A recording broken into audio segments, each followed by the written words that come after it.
Hey guys, we're here with the Ferrari 488 Spider. Surprise, it's not a coupe. And I guess the reason for that is I'm really sick of people telling me that a convertible can't be a supercar. I think that is just completely rubbish. This thing is a supercar. It's got the same nearly 500 kilowatts of power as the coupe, of which you could use none of on the road. It's a beautiful sunny day here in Brisbane. It is actually probably the perfect weather for a Spider. And I'm going to jump in and take it for a drive and show you why this convertible is a supercar. But before we jump in though, I actually do want to just quickly show you the car. Now this is a hardtop convertible, so there's none of that cheap soft roof. The roof is here. It goes up in about 14 seconds. And when it is up, really it looks almost identical to a coupe. So you kind of get best of both worlds. Now the only difference are these buttresses on either side. And they kind of look cool. If anything, I reckon this is a better looking car than the coupe.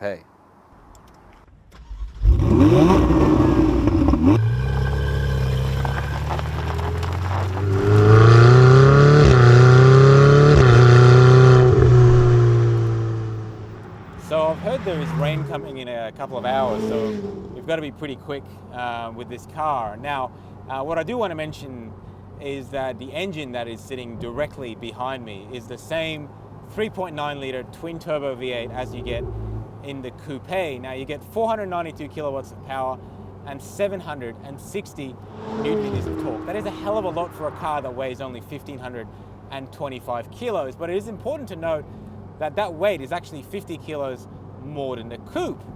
But if you're thinking that this is actually going to be slower, at least 0 to 100, that's not true. It's exactly 3 seconds, and that's the same figure as the coupe.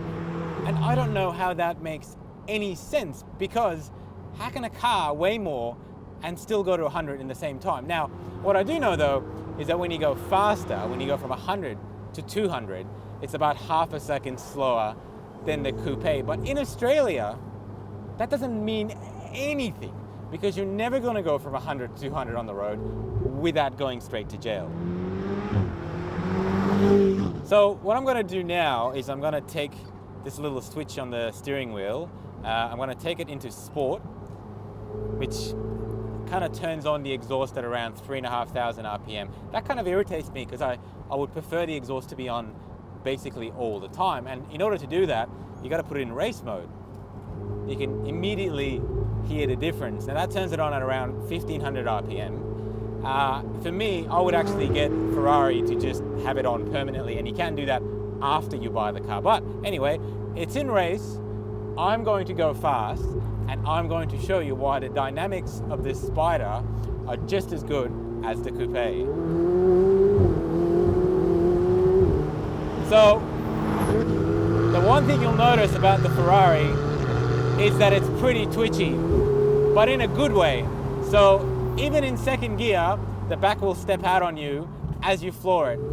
But the thing is, when you drive it properly, it eats up these bends like you would not believe. Like, there is so much grip. I am pushing pretty hard around some of these bends at the moment, and I gotta tell you, there is no, I don't know, it just feels so stable. There's no loss of traction. It's so planted, there's no body roll, and my God, does it sound good with that roof off. I mean, what else do you want from your convertible to classify it as a supercar? Because this is about as fast as I can go, and oh my God, just listen to it. Ah! So when you got to slow down and put the thing back in normal mode, which in this case I put into wet just to make it go quiet so you can hear me, you will get to really appreciate this Ferrari cabin. Now this particular car has got a lot of options, You can see that in the written review, and they are quite expensive. This carbon fiber wheel is over 10 grand. There's a bit of carbon fiber here in the tunnel that's over 10 grand. But overall, I gotta say, this cabin came from the 458. This whole car is based on the 458. In fact, if you look in the door sills, the plate, the compliance plate says 458, and that's because they didn't want to have to crash test it again as a 488, because really it's just the same car with a different engine. So it feels a little bit dated inside, I have to be honest. You've got these screens here in front of me. You've got one on the left, one on the right with the big Ferrari tacho in the middle. Then you got these knobs that are really well placed on the right hand side, but the actual feel of the switchgear just doesn't scream $660,000 to me, and that's what this car costs with its options. And if you're looking for that level of luxury, you're probably not going to find in this Ferrari. So you need to be aware of that. That's like a Bentley thing. You're buying this car because of the noise, because of the way it makes you feel, and because of the way other people look at it as you drive it. And no other car, including Lamborghinis, get the same amount of attention as a convertible Ferrari. Now, I've been blown away by the amount of attention this car gets. And that's made me kind of forget that I'm sitting in a relatively ordinary interior. Look, I've got to mention something else, and I don't want to keep harping on about it, but the noise of this engine is definitely worth talking about some more. And to be perfectly honest, when this car first came out, I was really quite horrified that they'd gone turbo. And I've always talked about this, that a turbo will never sound as good as a naturally aspirated engine. And certainly that may be the case, but that doesn't mean this can't sound good. And if I just drop it back a gear and slowly accelerate, you just have a listen to how that sound builds up. I'm just going to shut up.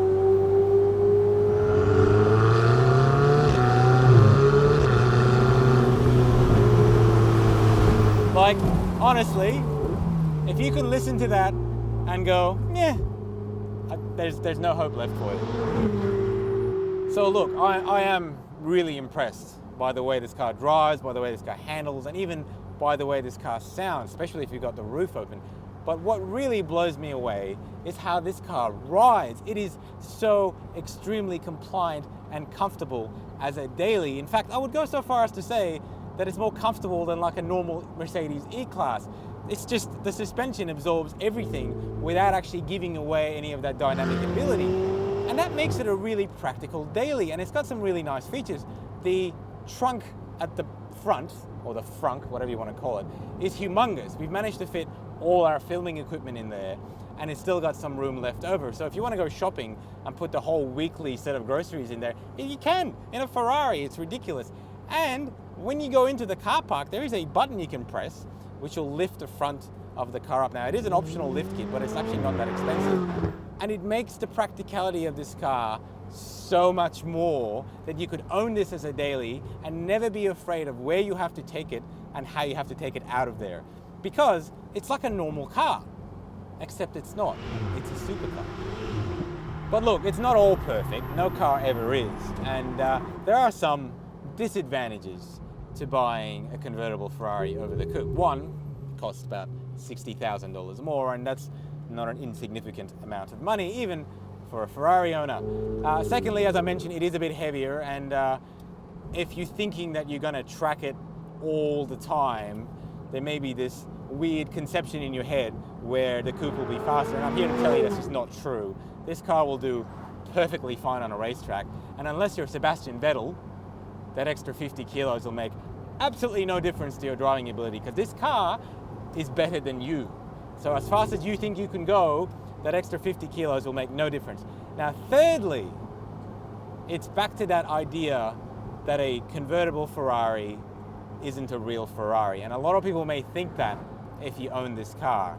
But are you buying this for you, or are you buying this for them? But honestly, if it was my money and I had to buy a 488, it's a good problem to have, I reckon I'd buy the convertible. It just gives me a different sensation. And if I had to live with it, that'd be my choice.